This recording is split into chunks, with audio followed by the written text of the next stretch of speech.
Hello friend, अब हम लोग पढ़ने जा रहे हैं ह्यूमन रिप्रोडक्शन में। तो ह्यूमन रिप्रोडक्शन और साथ साथ हम लोग ह्यूमन रिप्रोडक्शन और साथ में रिप्रोडक्टिव हेल्थ भी रखेंगे।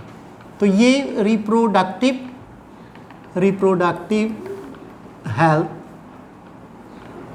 ये साथ में हम लोग रखेंगे दोनों। ये वन सेट शॉर्ट लेक्चर रहेगा हमारा। एक में हम पूरा ह्यूमन रिप्रोडक्शन में मेल फीमेल एम्ब्रियोनिक डेवलपमेंट और साथ में पूरा फीटस का डेवलपमेंट, स्पर्मेटोजेनेसिस एंड oogenesis प्रक्रिया जो ओवरी के अंदर होती है, और रिप्रोडक्टिव हेल्थ में पूरे birth control, temporary birth control, permanent control और इनफर्टिलिटी मेल फीमेल, और जो टेक्निक्स होते हैं इनफर्टिलिटी को दूर करने के लिए, टेस्टिव गिफ्ट इंट्रासेप्ट, सब हम लोग एमनियोसेंटेसिस सब लोग हम लोग पूरी तरह एक बार देखेंगे। तो अब हम लोग स्टार्ट करते हैं मेल रिप्रोडक्टिव सिस्टम से। तो मेल रिप्रोडक्टिव सिस्टम से हम लोग स्टार्ट करते हैं। सबसे पहले मेल रिप्रोडक्टिव सिस्टम में होता क्या है? तो मेल सिस्टम में पेयर ऑफ टेस्टिस होते हैं और एसेसरी डक्ट होते हैं और एसेसरी ग्लैंड्स होते हैं। अब हम लोग देखते हैं कौन कौन से होते हैं इसका। तो सबसे पहले जो होते हैं, सबसे पहले टेस्टिस की बात करेंगे। टेस्टिस जो होते हैं एक सैक लाइक स्ट्रक्चर होता है, इसको बोलते हैं स्क्रोचम। उस सैक में होते हैं। स्क्रोटम इसलिए होते हैं कि टेस्टिस का जो टेम्परेचर होता है स्पर्मेटोजेनेसिस के लिए, स्क्रोटम में उसमें 2 से 3 डिग्री टेम्परेचर कम होता है, क्योंकि यहाँ पे स्वेट ग्लैंड ज़्यादा होता है, जिससे कूलिंग इफेक्ट ज़्यादा रहता है। और दूसरा क्या है कि टेस्टिस जो होते हैं आपका फीटस कंडीशन में टेस्टिस एब्डोमेन में रहता है, लेकिन जैसी 8 मंथ तक 7 to 8 मंथ क्या कहता है डिसेंड करता है, और डिसेंड करके इंग्यूनल के थ्रू ये स्क्रोटम में आ जाता है। तो ये बाहर ये इस तरह से होता है। ये आपका ये ओवल से एक तरह का राउंड स्ट्रक्चर है और साथ में इसमें एसेसरी डक्ट कनेक्टेड है। तो ये आपका टेस्टिस से है और ये टेस्टिस। उसके बाद एसेसरी डक्ट्स आप देख रहे हैं, ये डक्ट का नाम है, ये डक्ट का नाम आपका है ये वास डेफरेंस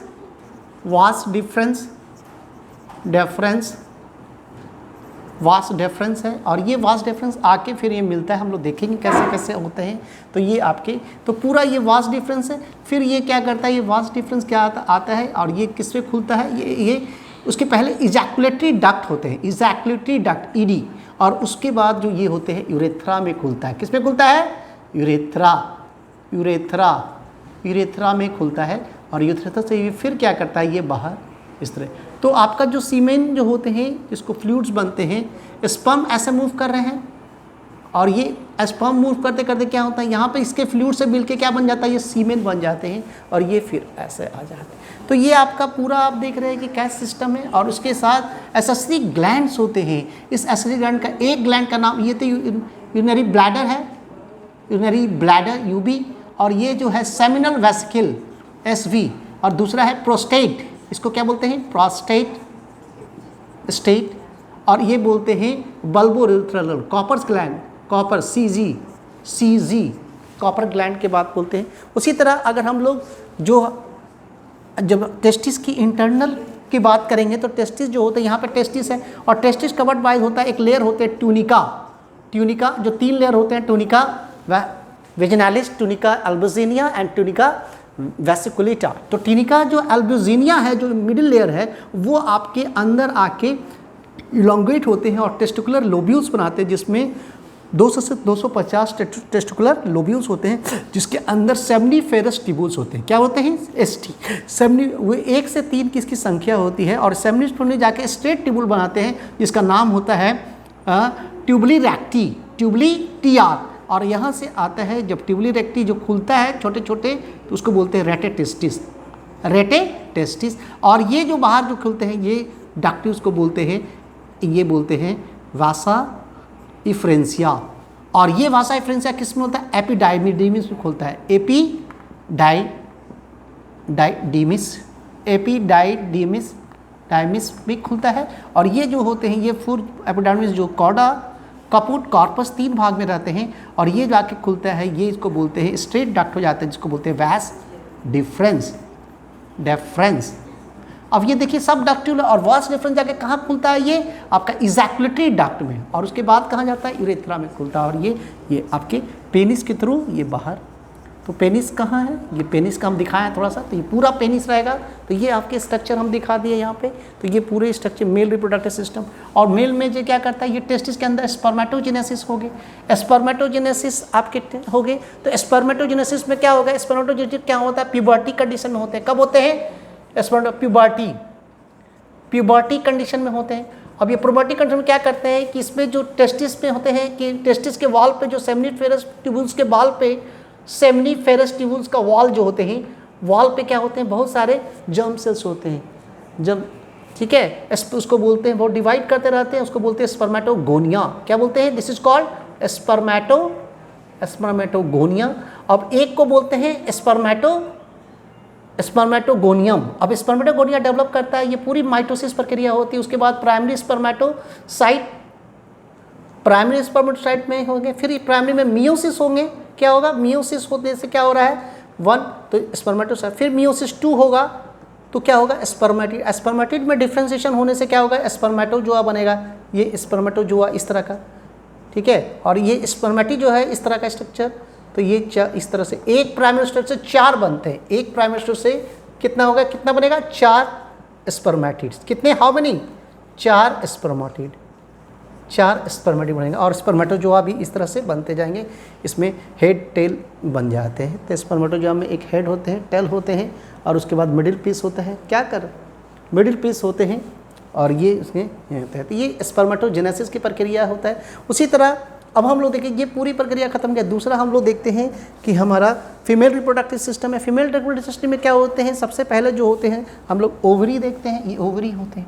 अब ओवरी के उसके बाद जो सेट होते हैं फैलोपियन ट्यूब आपका जो होते हैं। उसके बाद क्या होता है, ये फैलोपियन ट्यूब है। क्या है, फैलोपियन ट्यूब है, ओवेरियन ट्यूब भी बोलते हैं इसको। अब फैलोपियन ट्यूब में जो उसके ये भाग होता है इनफंडिबुलम, ये वाला भाग को बोलते हैं एम्पुला, और ये जो भाग होता है इस्थमस, और ये फिंगर लाइक प्रोजेक्शन को बोलते हैं फिम्बरी।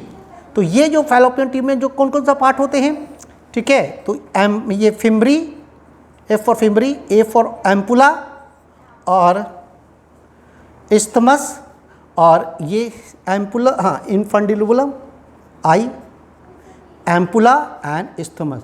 तो ये जो आप देख रहे हैं ये सब मिलके, और ये दोनों के एम्पुला और इस्थमस के जंक्शन पे ही क्या होते हैं, फर्टिलाइजेशन होते हैं, ये प्रक्रिया। तो ये फर्टिलाइजेशन यहाँ पर होते हैं। उसके बाद ये आप देख रहे हैं यूट्रस।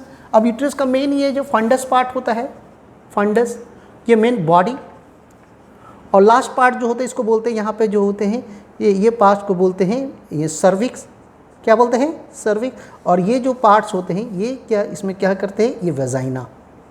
ये क्या है, वेजाइना। अब ये जो पार्ट्स होते हैं ये 3 भाग में होते हैं यूट्रस का। मायोमेट्रियम, यूट्रस का 3 भाग होता है। एक ये सबसे एपीमेट्रियम, मायोमेट्रियम एंड एंडोमेट्रियम। सबसे इंदर भाग क्या होता है, एंडोमेट्रियम। तो ये आपके यूट्रस के पार्ट्स होते हैं, और इसी पे अब हम देख लिए, ये पार्ट हम देख लिए हम लोग पूरा। और ये बाहर में जो बाहर खुलता है वेजाइना का बाहर भाग जो खुलता है उसको बोलते हैं वल्वा। क्या बोलते हैं, क्या बोलते हैं, वल्वा जो बोलते हैं, ये एक्सटर्नल जेनेटिलिया। एक्सटर्नल जेनेटिलिया में 2 भाग होते हैं, एक लेबिया मेजोरा होता है, दूसरा लेबिया माइनोरा होते हैं। उसके बाद क्लाइटोरिस होते हैं, और इसको मॉन्स पीबस बोलते हैं, मॉन्स पीबस। और रास में जो होते हैं ये जो यहाँ पे खुलते हैं, और यहाँ पे ओपनिंग होते हैं। पहला ओपनिंग को यूरेथ्रल ओपनिंग, और दूसरा वेजिनल ओपनिंग। यूरेथ्रल ओपनिंग और ये वेजिनल ओपनिंग, VP। और ये जो होते हैं यहाँ पे इसको जो लेबिया माइनोरा मर्ज करता है उसको बोलते हैं फॉर्चेट। और फॉर्चेट और एनस का एरिया को बोलते हैं पेरिनियम स्टेज। ये सब तो बाहर का भी भाग है, आपको हमने बता दिया, दिखा दिया, ये हो गया। अब हम लोग को देखना है कि आपका ओवरी पार्ट मेन है, ओवरी को देखें। ओवरी, और यहाँ पे आपका वेजाइना रीजन में आपके एक ग्लैंड्स होते हैं, उसको बोलते हैं Bartholin gland. Is called Bartholin gland. ये क्या है, म्यूकस सिक्रेशन करता है ड्यूरिंग इंटरकोर्स। ओवरी में क्या होता है, oogenesis होते हैं। oogenesis कहाँ पे होते हैं, ओवरियल वॉल पे होते हैं, ओवरी के इनर वॉल पे जो होते हैं। अब इनर वॉल पे जो होते हैं, ठीक है, यहाँ पे बहुत सारे यूगोनिया होते हैं, बहुत सारे यूगोनिया डेवलप करते हैं, और एक को बोलते हैं यूगोनियम। और ये यूगोनियम क्या करता है, ये प्राइमरी साइट में होता है। प्राइमरी सेकेंडरी मियोसिस होता है। अब सेकेंडरी साइट्स जो होते हैं, जब फर्टिलाइजेशन होता है उस समय क्या करता है, इसका जो सेंट्रियोल होता है मेल का, वो आके संग होता है, तब ये कहलाता है, ये स्ट्रक्चर को ओवम। और ये ओवम के से क्या बनते हैं, ये जाइगोट बनते हैं। क्या बनते हैं, जाइगोट बनते हैं। तो ये स्ट्रक्चर आपके पूरी क्या, तो ये आप ध्यान देना है कि जो यूजेनेसिस प्रोसेस फीटस में हो जाता है, फीटस में करीब करीब 20 वीक्स तक, करीब करीब 20 वीक्स तक 6 to 8 मिलियन क्या करते हैं, फॉलिकल्स बन जाते हैं। और 8 मंथ तक करीब करीब ये फॉलिकल्स फिर घट जाते हैं, घट के 2 मिलियंस, ठीक है, ये करीब करीब 6 to 62 में eight the time of birth ये 2 मिलियन फॉलिकल्स होते हैं। और बर्थ टू प्यूबर्टी ये फॉलिकल्स आपका रिमेन उसी तरह रहते हैं, करीब 60 to 70,000 फॉलिकल्स होते हैं। और उस 70 से 60,000 फॉलिकल्स में 60 to 70,000 फॉलिकल्स में 430 वो एक ही बन पाते हैं, बाकी के फॉली डिजनरेट करते हैं, इसको फॉलिकुलर एट्रेशिया बोला जाता है। तो ये आप ये जान जाइए कि ये भी आपको पूछे। फर्टिलाइजेशन प्रोसेस है, यहाँ पे फर्टिलाइजेशन जागरण होता है, उसके मैकेनिज्म होते हैं, यानी कि इजैकुलेशन होता है, स्पर्म ट्रांसफर करता है, स्पर्म पहुँचता है एग के सरफेस पे। अब एग के सरफेस पे क्या करता है, ये इसकी जाके पेनिट्रेट करता है। अब ये इसमें पहले मैकेनिज्म होते हैं। ये पहला क्या होते हैं कि इसमें पहले फर्टिलाइजिन, एंटी फर्टिलाइजन होते हैं, स्पर्मलाइसिन क्या करते हैं, और स्पर्मलाइसिन करके फिर उसके बाद एक्रोजोबल फिलामेंट बनता है। उसके बाद क्या करते हैं, कॉर्टिकल रिएक्शन होते हैं, जिसके कारण से फर्टिलाइजेशन मेम्ब्रेन बन जाता है। क्या बोलते हैं इसको, फर्टिलाइजेशन मेम्ब्रेन, फर्टिलाइजेशन मेम्ब्रेन बनता है, जिसके कारण प्रिवेंट करता है अब नहीं। अब उसके बाद ये जाइगोट का निर्माण हो जाता है। जाइगोट में डिवीजन होते हैं, बहुत सारे होते हैं, तो बहुत सारे सेल्स बन जाते हैं, इसको क्लीवेज भी बोलते हैं। और ये क्लीवेज जो होते हैं मेरोब्लास्टिक होते हैं, शुरू में ये इस तरह से वर्टिकल होते हैं, उसके बाद लैटिट्यूडनल क्लीवेज होते हैं। उसके बाद ये सेल्स ब्लास्टुला, ये क्या कहलाता है, ब्लास्टुला, और फिर ये ब्लास्टुला एक स्टेज बनता है जिसको बोलते हैं ब्लास्टोसिस्ट। और ब्लास्टोसिस्ट का जो आउटर लेयर होता है इसको बोलते हैं ट्रोफोब्लास्ट, और इनर को इनर सेल मास, ICM। अब ये जिसमें अब क्या है, ट्रोफोब्लास्ट और डेवलप करके मेसोडर्म लेयर बनाते हैं, स्प्लैंसोमैटिक मेसोडर्म जो आपका कोरियन में बनता है, और स्प्लैंचिक मेसोडर्म जो एलॉन्ट्राइस में बनता है। उसके बाद क्या करता है कि जो है आपका ICM 2 लेयर में डिवाइड करते हैं, एक एपीब्लास्ट और दूसरा हाइपोब्लास्ट यॉर्क सैक में बनाता है, और एपीब्लास्ट ये एक एक्टोडर्म और एंडोडर्म लाइनिंग बनाते हैं। एक क्या है, एपीब्लास्ट एक्टोडर्म और ये एंडोडर्म लाइनिंग बनाता है। और ये जो आपका ये जो ट्रोफोब्लास्ट है, ये एक्स्ट्रा एम्ब्रियोनिक कोरियन और एमनियोन लेयर में बनते हैं सब। तो ये उसके बाद एम्ब्रियो बनते हैं। आप देखिए ये फिर उसके ब्लास्टोसिस्ट से क्या होता है, ब्लास्टुला बनता है, ब्लास्टुला, और ब्लास्टुला डबल लेयर बनते हैं। और ब्लास्टुला से ये क्या एम्ब्रियो बनते हैं, एम्ब्रियो से ये फीटस, पूरी फीटस से क्या यंग बन जाता है, ऑर्गन डेवलप करता है, ऑर्गेनोजेनेसिस।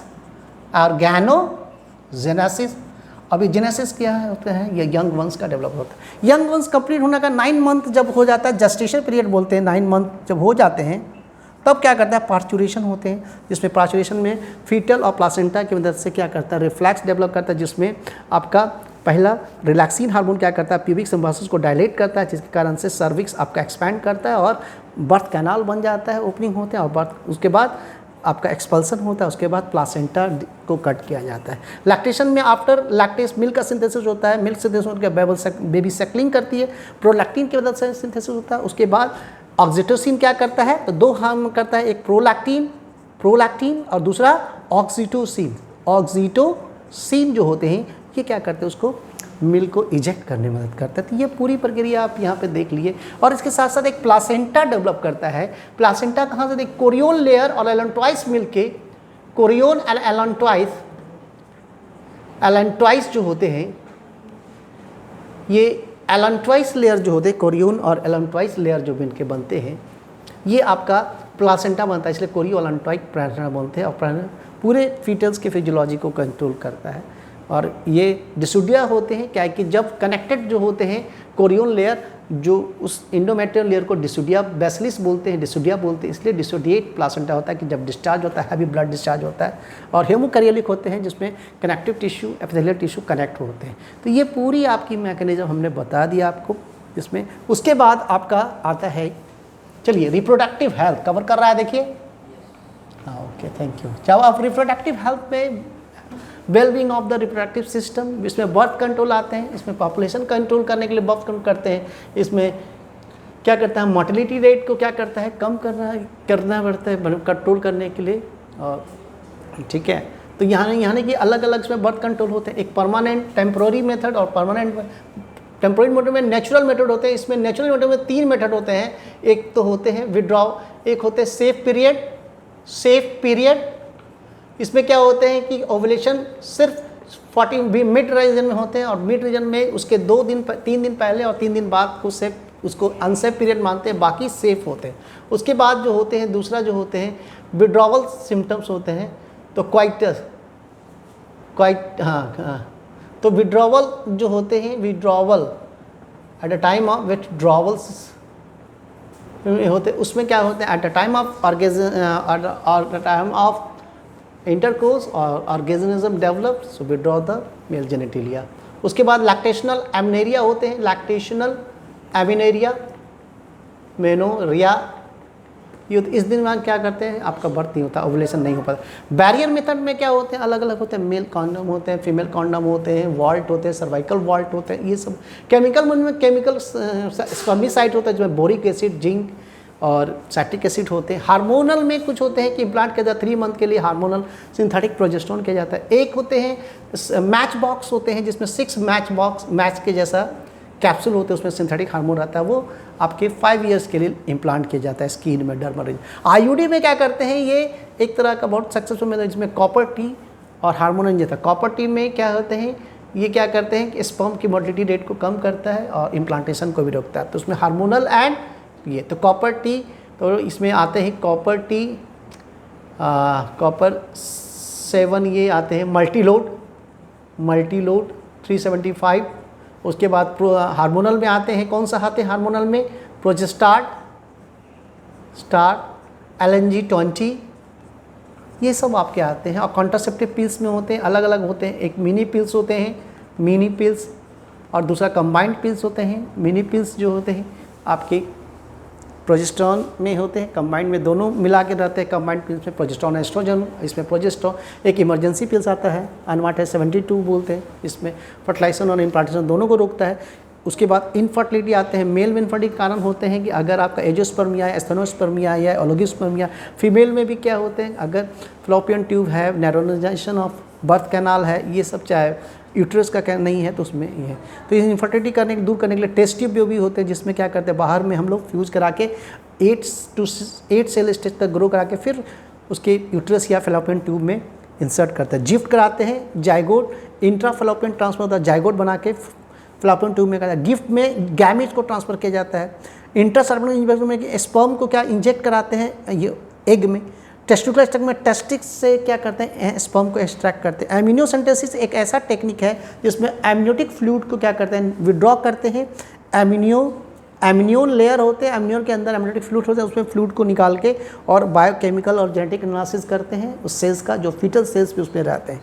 और क्रोनिक विलाई में क्रोनिक विलाई होते हैं जो प्लासेंटा बाद में डेवलप करता है, शुरुआत दिन में उसके विलाई से कुछ सेल्स को निकाल के हम लोग उसका एनालिसिस करते हैं। तो ये आपके पूरी आपका ह्यूमन रिप्रोडक्टिव सिस्टम, पूरा मेल रिप्रोडक्टिव सिस्टम, मेल के स्ट्रक्चर, टेस्टिस का स्ट्रक्चर, स्पर्मेटोजेनेसिस कैसे होते हैं, फीमेल का स्ट्रक्चर, फीमेल का पूरा, और उसके बाद हम लोग इसका एक्सटर्नल पार्ट, उसका ओवरी, ऑर्गेनोजेनेसिस कैसे होते हैं, ऑर्गेनाइजेशन में कैसे बनता है, फिर फर्टिलाइजेशन हम लोग देख लिए, फर्टिलाइजेशन के बाद डेवलपमेंट देख लिए, फिर रिप्रोडक्टिव हेल्थ में टेम्प्रोरी, परमानेंट कंट्रोल और मेथड जो होता है इनफर्टिलिटी का, मेल का, ये सब पूरा है। तो ये आपका यहाँ तक हम लोग 1 शॉर्ट लेक्चर में हम ख़त्म कर दिए आपका, और ये बहुत इंपॉर्टेंट है। यहाँ से आपका करीब आपके टोटल मिला के 7 से 8 क्वेश्चंस आपके रहेंगे, क्योंकि 3-4 क्वेश्चन आपके रिप्रोडक्टिव हेल्थ से ही पूछ देगा, 1 क्वेश्चन फर्टिलाइजेशन पूछेगा और 2 क्वेश्चंस आपके मेल रिप्रोडक्टिव सिस्टम। तो बहुत इंपॉर्टेंट है नीट के लिए। तो ये आप इस तरह से आप यहाँ रहेंगे, बहुत ही आपके लिए रहेगा। ठीक है, चलिए, ओके, थैंक